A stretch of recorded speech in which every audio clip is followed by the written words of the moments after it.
Travis, take a look at this marvel, a complete system crafted by my own hands. It's quite a story, and I'm happy to share it with your daughter. My name is Travis, and at the seasoned age of 47, I carry the title of Principal Database Architect at Innovatech Solutions, nestled right here in the heart of San Francisco. For a remarkable 17 years, I've been the architect behind every line of code powering their staggering $1.2 billion financial data behemoth. Think about it. Every client agreement, each and every trade, and all those pesky compliance reports. They all pulse through the arteries of the systems I meticulously constructed from the ground up. Yet, there I sat in Mr. Sterling's opulent corner office one dreary Thursday morning, my gaze fixed on him as he grandly gestured towards his daughter, Serafina, a mere 29 years young, as if she were some sort of tech messiah. She was completely engrossed in her smartphone, only briefly glancing up to offer a rehearsed smile. Serafina just completed her MBA at Yale, Sterling proudly declared, adjusting his silk tie. A fresh perspective, you see. She's brimming with innovative ideas about modernizing our entire approach. I offered a polite nod, careful to maintain a neutral expression. What's the anticipated timeline for this transition? I inquired. Ah, that's where things get interesting. Sterling responded, leaning back into his plush leather chair. We're aiming for rapid progress. Serafina is eager to roll up her sleeves and dive in. Serafina finally tore her gaze away from her phone. I've been immersed in studies of artificial intelligence integration and advanced data analytics, she proclaimed. It appears you folks might be a bit behind the times. I nearly choked on my own tongue. For the past 6 years, I've been spearheading AI optimization initiatives, implementing cutting-edge machine learning algorithms that had collectively saved the company a jaw-dropping $60 million in annual operational expenses. However, I simply smiled and remarked, there's always room for innovation, right? The meeting dragged on for another quarter of an hour. Sterling pontificated about the virtues of fresh energy and generational viewpoints, while Serafina posed questions that made it painfully obvious she couldn't distinguish between a relational database and a simple spreadsheet. As I was dismissed, I made my way back to my office, my steps measured and deliberate. Yet, an unsettling shift had occurred. In my nearly 2 decades of service, I had never missed a critical deadline, never suffered a security lapse, and never compromised a single byte of client data. The digital fortress I had built managed a mind-boggling $3.5 billion in daily transactions across more than 20 states. Insurance conglomerates, hedge funds, and retirement systems, they all relied on the architecture I had painstakingly designed. And now, they contemplated entrusting it all to someone who likely believed that SQL was just a fancy type of caffeinated beverage. I settled into my desk and conjured up the system architecture blueprints, a complex tapestry of interconnected databases, each fortified with security protocols I had personally crafted. Backup systems nested within backup systems, bolstered by redundancy checks executing every 7 minutes. It possessed a certain inherent beauty, a sense of elegance. However, I had also woven another element into the fabric of the system. A silent failsafe, known only to me, concealed deep within the core framework. I had put it in place several years earlier, during a particularly grueling audit by the regulatory authorities, just as a precaution. My gaze drifted towards the framed photograph on my desk. My father and I on the day I graduated from MIT. He had been beaming with pride. Build something that will endure, he had urged. I had done just that. But apparently, longevity was no longer sufficient. I had joined Innovatech Solutions directly after college, back when it was a scrappy startup of roughly 20 employees operating from a renovated warehouse in the SOMA district. Sterling was a different man then. Driven, focused, and willing to get his hands dirty. We would toil for up to 20 hours a day crafting something revolutionary. A financial data juggernaut capable of processing real-time transactions while adhering to the strictest security mandates. In those nascent years, we were like a family. Sterling would provide catered dinners for the entire team whenever we reached key milestones. He knew everyone's names, even their children's. When my mother fell ill in 2020, he generously granted me 3 months of paid leave without a second thought. The platform flourished. We secured substantial contracts with pension systems, insurance providers, and regional banking institutions. By 2022, we were processing transactions for clients spanning the entire nation. The resilient architecture I designed appeared to scale infinitely. However, success brought unforeseen changes. Sterling began hiring executives who flaunted their designer suits and spoke incessantly about maximizing shareholder returns. The warehouse was replaced by a shimmering skyscraper downtown. The team dinners vanished. Sterling began to travel more, delegate more, and place his trust in spreadsheets rather than instinct. Serafina had been a fixture around the office since her early teens. She had held a few internships, mostly involving answering phones and filing documents. She was intelligent enough, I suppose, but had never expressed a genuine interest in the technical intricacies. In college, she majored in business management with a minor in marketing. Safe, predictable choices. The atmosphere began to shift subtly last month. Sterling would breeze past my office without stopping for a chat. During meetings, he would solicit explanations from others regarding decisions I had made. Small things, but I noticed. Then came the relentless inquiries about documentation. "We need everything documented," the new chief operating officer declared during a team meeting. Institutional knowledge cannot reside solely in one individual's mind. I had documented everything. I had been documenting everything for years. Yet there was something about the way they framed the request that made me question who they envisioned would be scrutinizing those documents. The pivotal moment occurred 3 weeks ago. I had uncovered a minor security weakness in one of our client interfaces. Nothing critical, but it required immediate attention. I rectified it within half an hour, ran diagnostics, and confirmed that everything was secure. Sterling summoned me to his office the following day. "Travis, we need to discuss protocol," he began. "Whenever you make modifications to the system, even minor ones, you must seek prior authorization."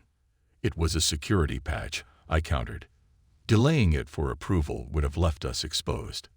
"I understand," but Serafina expressed some reservations about unauthorized changes. Serafina had raised concerns about a security patch on a system she couldn't even access. That's when I knew their true intentions. They weren't planning to collaborate with me. They were plotting to replace me. That afternoon, I began formulating my own plans. The email arrived on a Wednesday morning at precisely 9:13 a.m. The subject line screamed, "Confidential Organizational Restructuring." Effective immediately, we will be implementing leadership changes within our technology division. Travis Foster will transition from his current position to provide consultative support during a knowledge transfer period. Serafina Sterling will assume the role of Chief Database Officer. I reread it in disbelief. Then, I accessed my System Administrator console and examined the access logs. They had already generated new credentials for Serafina, granting her administrative privileges she hadn't earned and likely didn't comprehend. 17 years of relentless effort, often exceeding 70 hours per week. 17 years of impeccable uptime. 17 years of building something that generated hundreds of millions in revenue. And they were handing it all over to someone who had never written a single line of production code in her life. The knowledge transfer period was slated for 2 weeks. 2 weeks to instruct Sterling's daughter on how to manage systems that had taken me nearly 2 decades to perfect. 2 weeks to elucidate security protocols to someone who probably used password 123 for her social media accounts. I ambled to the break room and brewed myself a cup of coffee. I sat at one of those uncomfortable high-top tables and gazed out at the San Francisco skyline. The building where I had invested my career, where I had created something extraordinary, suddenly felt alien. My phone buzzed. A text from my friend, Ethan, in Chicago. "How's work treating you?" I nearly burst out laughing. How was work treating me? Work was preparing to discard me like obsolete software. However, here's the critical detail they overlooked. Database architecture is far more than just storing information. It's about intricate relationships, dependencies, and delicate balances. When you remove a linchpin component without fully comprehending how it interlocks with everything else, the entire system collapses. They perceived me as just another employee, replaceable, expendable. They were profoundly mistaken. I finished my coffee and returned to my office. I called up the master system architecture. All those meticulously interconnected databases designed to function in perfect harmony, each fortified with the protocols I had devised, each backed up through systems I had painstakingly configured. Deep within the core framework, hidden within subsection 9 of the emergency protocols, resided something extraordinary, something I had installed during those early years when we were youthful, paranoid, and convinced that someone somewhere might attempt to steal everything we had built. A kill switch, elegant in its simplicity. If an unauthorized individual attempted to seize control of the system, if someone lacking proper authorization attempted to tamper with core protocols, the system would protect itself, erasing everything rather than succumbing to compromise. I had never divulged its existence, not to Sterling, not to the other engineers, not even to the regulatory auditors who had meticulously scrutinized our security measures. It was my insurance policy, my final failsafe. And as I examined Serafina's newly minted administrative credentials, I realized that, in short order, the system would detect an unauthorized takeover attempt. I shut down my laptop and left early that day, a departure unprecedented in my 17-year tenure.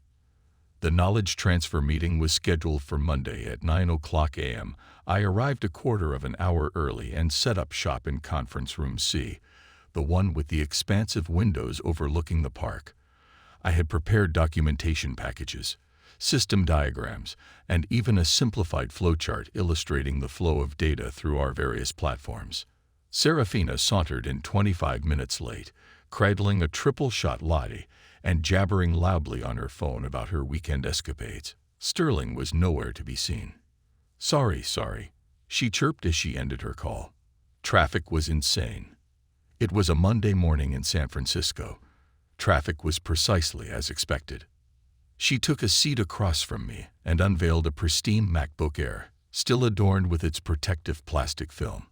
So, where do we even begin? She asked. I commenced with the fundamentals, explaining that our platform managed financial data for 62 major clients. I illustrated how transactions flowed from input systems through processing layers to final storage, detailing the security protocols that kept everything secure.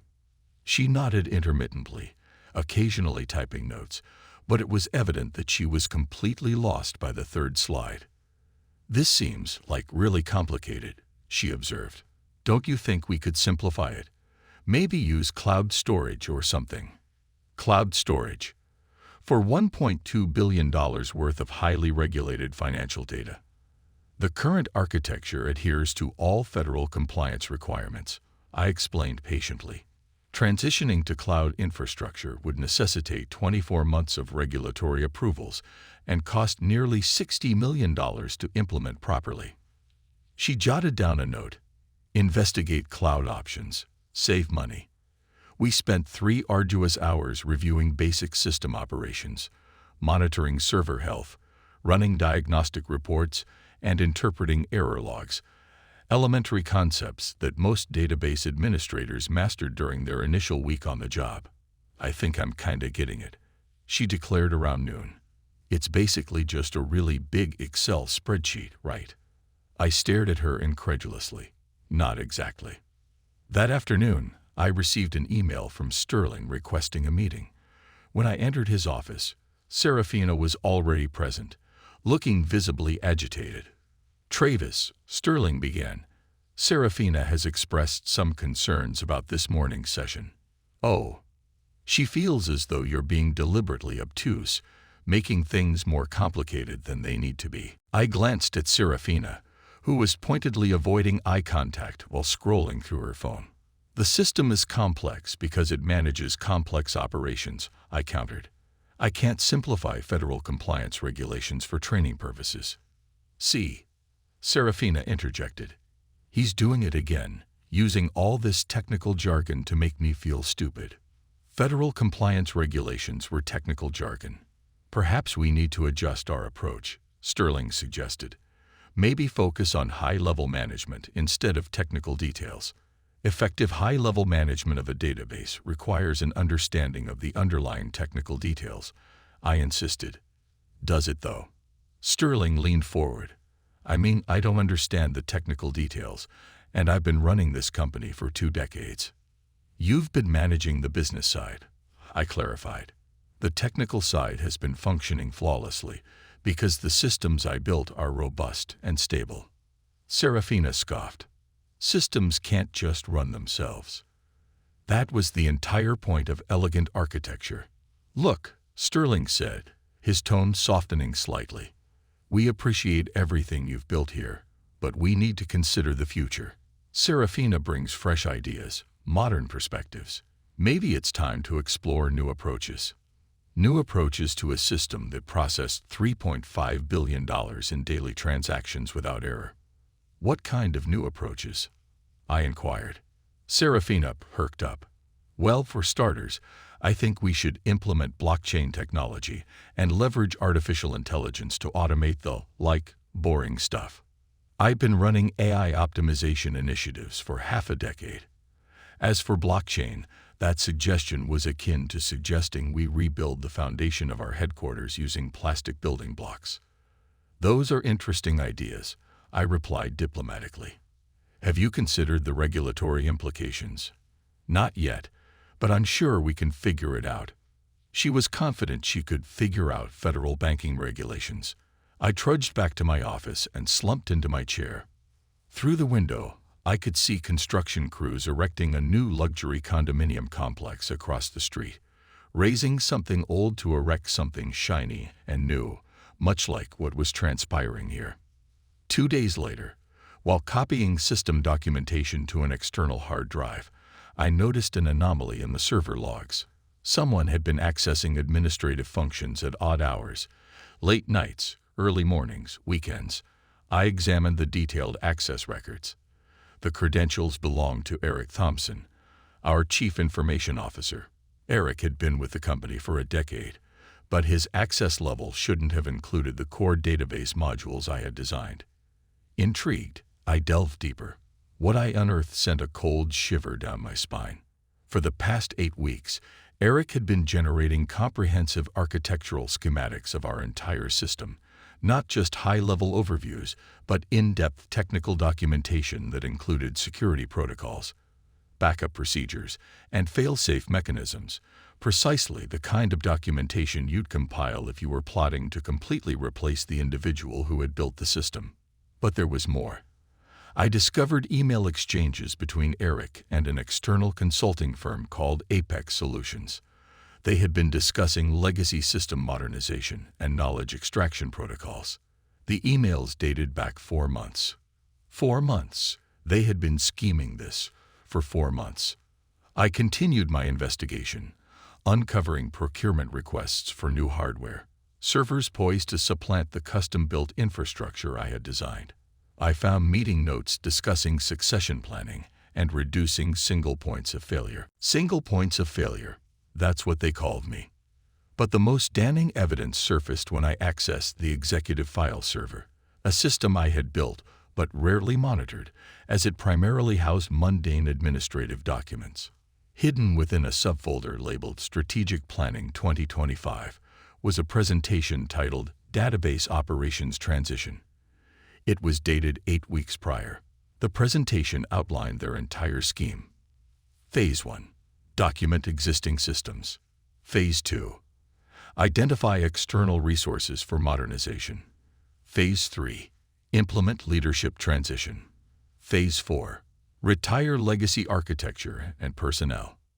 Retire legacy architecture and personnel. I was legacy personnel. But slide 15 was particularly revealing. Estimated cost savings from personnel reduction.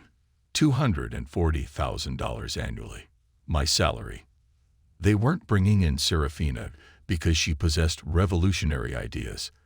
They were bringing her in because she was cheap, a recent MBA graduate who would work for half my salary and never challenge their decisions.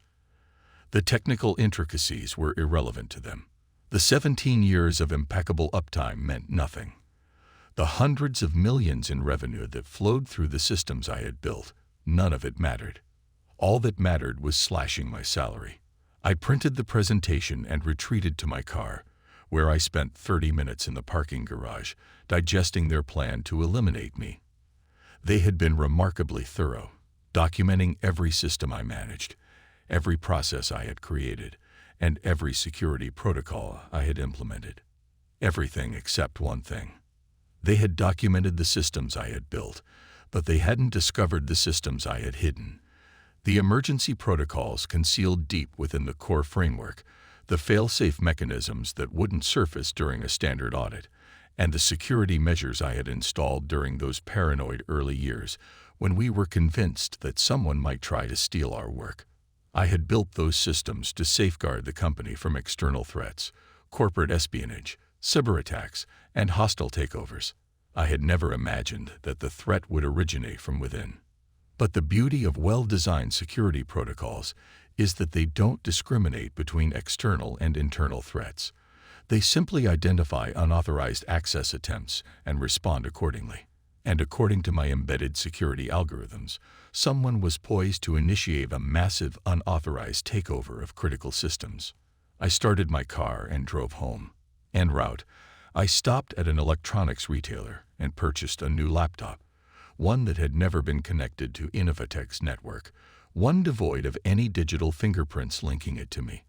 I had research to conduct and preparations to make. The final meeting was scheduled for Friday afternoon. A transition celebration, they called it. Cake in the break room, speeches about new beginnings, and obligatory handshakes.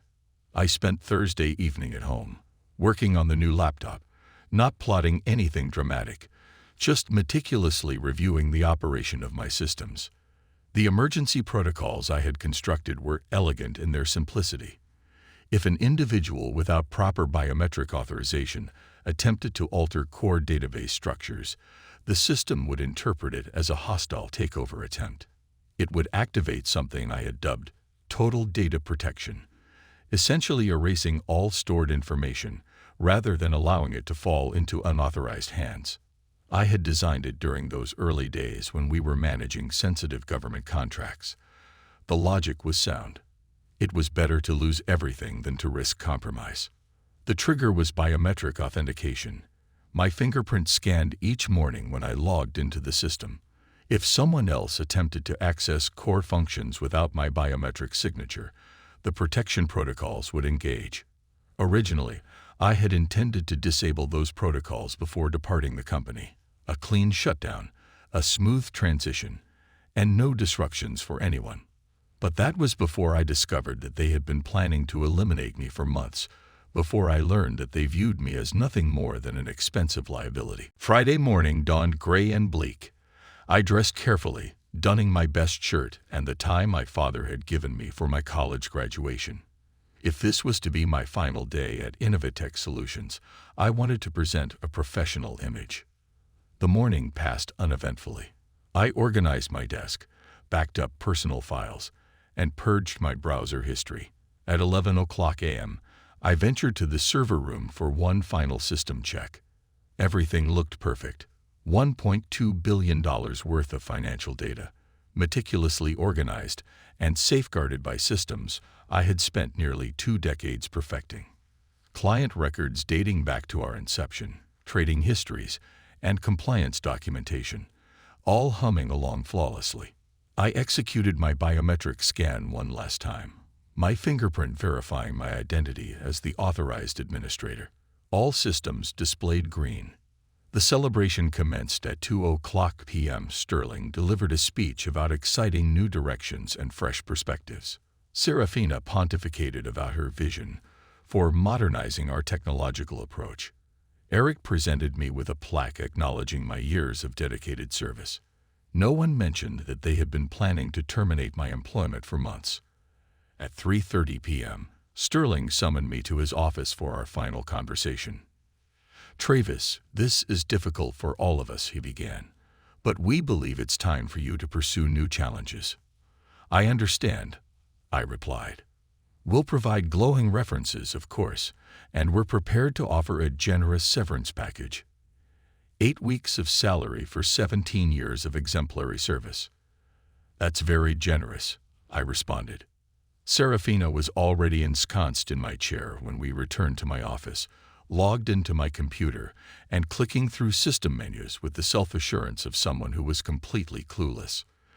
"I think I'm kinda getting the hang of this," she chirped. I smiled thinly. "I'm sure you'll excel." I emptied my desk drawers, collecting a few personal photos, some technical books, and the coffee mug my niece had given me for Christmas.